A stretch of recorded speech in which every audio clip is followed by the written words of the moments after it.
Dito muna tayo kay Bato de la Rosa, mga kababayan. Kayo kasi, lagi niyong lagi niyong pinapakaba si Bato, mga bossing. O, meron tayong ditong litrato.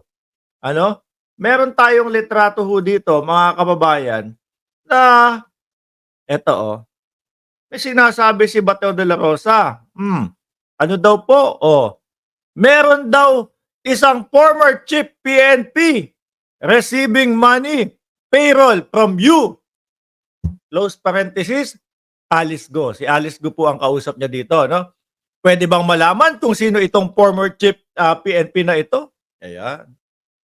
I'm concerned because I am former chief PNP. Baka mamaya meron lalabas na script dyan na si Bato ay tumatanggap ng pera galing sa'yo. Meron pa dito, sa ilalim, sinigurado ko lang. Baka mamaya may lalabas na script dyan na ako yung former chief PNP na tumatanggap sa'yo ng pera. Klaruhin ko lang.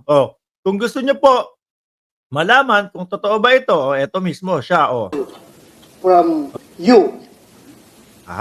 Pwede bang malaman, retired General Villanueva, na meron daw isang former chief PNP receiving a monthly payroll from you?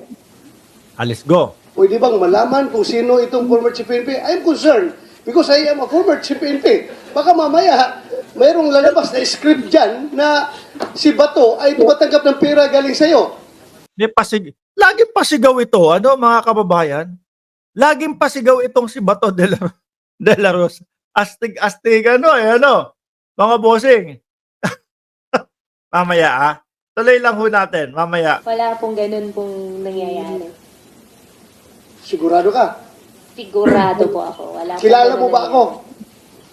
Nakita ko po kayo in person nung andito na po sa Senate po. Before that, nag-meet ba tayo in person? Never po. Sigurado ka? Sigurado Kahit po. selfie.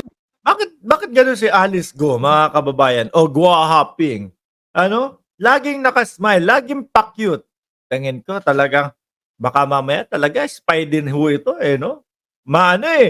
Yung mga kilos niya, talagang ang hirap mong basahin. Alam mong nagsisinungaling na, pero cool na cool pa din. Parang yung tipo bang, yung coolness niya nakuha niya doon sa mga training bago siya pumunta ng Pilipinas.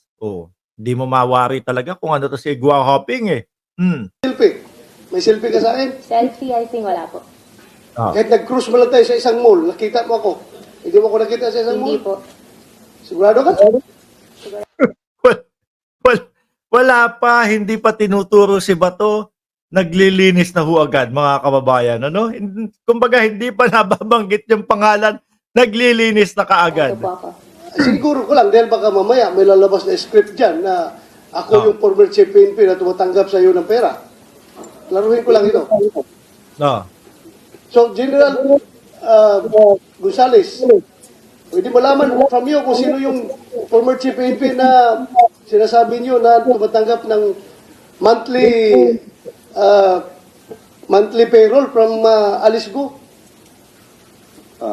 Ang galing nung style niya. Inuna niyang tanongin si Alice Go, mga kababayan, tapos saka yung general. Kumbaga, pag sinabi ng general, ikaw, sabi ni Alice Go, hindi niya nga ako kilala. Paano mo ngayon? Magaling yung style ni Bato de la Rosa. Mga kababayan, sumisigurado agad. Meron akong isang nakitang post kasi inaalam ko tulog ho ako, mga bossing, nung eto.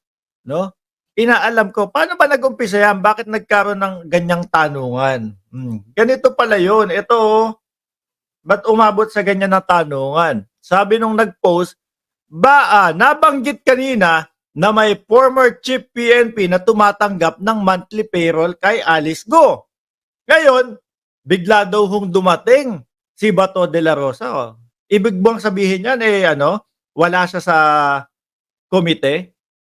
Tapos wala doon siya sa hearing. Tapos biglang, nung narinig niya, biglang nag-present siya, ganon. Ayun na nga. Now, biglang dumating si Bato, ayun na nga, nilinaw niya kung sino ang tinutukoy ni retired Villanueva. Guys, Bato, umaray ka na. Yun ang napapansin ho, mga kababayan, ng mamamayang Pilipino dito kay Bato de la Rosa. Hindi pa nababanggit yung kanyang pangalan, siya mismo ho ang nagpapahalata. Siya mismo ho ang nag-aano, mga kababayan, nagpapahalata eh, no? Oh, tipo bang hindi ka pa nga nasusugata, umaaray ka na? Di ho ba? Ramdam ng taong bayan yan. Alam ng taong bayan. Yung still, naku, Diyos ko, pupunta na nga ako doon sa ano, sa Senate. Baka mamaya ako na yung sabihin nito. At least, pag nandun yung presensya ko, eto ho hindi ko sinasabing si Bato de la Rosa yon, mga kababayan. Yung kumbaga, analisa lang natin sa sitwasyon, bakit biglang napapunta si Bato dyan? Naku, teka, kailangan makita ni Alice Go nandun yung presensya ko. Iba kapag nandoon ako sa harap niya. O, di ba? Baka iba ang sabihin. Ganun lang ho yung iniisip natin, mga kababayan. Sabi ni Ma'am Kawamura Dayanara, iwas pusoy na si Bato. O, former PNP daw kasi. Kasi ho, mga kababayan, nung namamayagpag po lalo, no? Ang Pogo talagang walang sumisita sa kanila, sila Bato ho yung mga talagang nandoon no? Mga naka-posisyon ho sa pangunguna ng dating Pangulong Duterte, mga kababayan. So siyempre, sino iisipin mo? At siya yung pinakasikat na PNP chief. Kayo talaga. Makikiusap ako, ha? Pakikiusapan ko kayo. Alang-alang na lang kay Bato. Wag na kayong magta-type diyan ng ICC at kung ano-ano pa. Okay? Ito, nakarinig lang ho. Di ba? Narinig niya lang. May PNP chief na binibigyan ng pera ni Alice Go. Kinabahan na naman po. Lalo pa talaga kapag ka ICC ho ang pinag-uusapan, mga bossing. Diyos ko Lord. Nung dati, no? Hindi pa dumadating sa punto na nagtatago si Roque. Noon dati ho, sabi natin, naku, ang nakikita ko susunod na magtatago dito si Roque. Ayan, yung mga regular po na nanonood dito sa ating vlog, mga kababayan. After 2 weeks o isang linggo, ayun na nga po. Ganun na nga po ang nangyari, mga kababayan. Tingin ko lang, si Bato, hindi matatapos itong taon na ito, mga kababayan. Feeling ko lang, no? Parang magtatago din si Bato, mga bossing. No, yan. Lalo na kapag palakas na ng palakas yung sigaw na nasasabihin ninyo, papasok na ang ICC. Oh, baka maghukay na din po ng bunker ito, mga kababayan.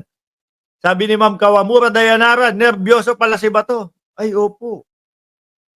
Konting mabanggit mo ang ICC diyan kahit hindi naman siya yung pinag-uusapan, ngatog na po yan, no? Ang dami niyang sasabihin, ang dami na hong paliwanag na sasabihin yan. Oh.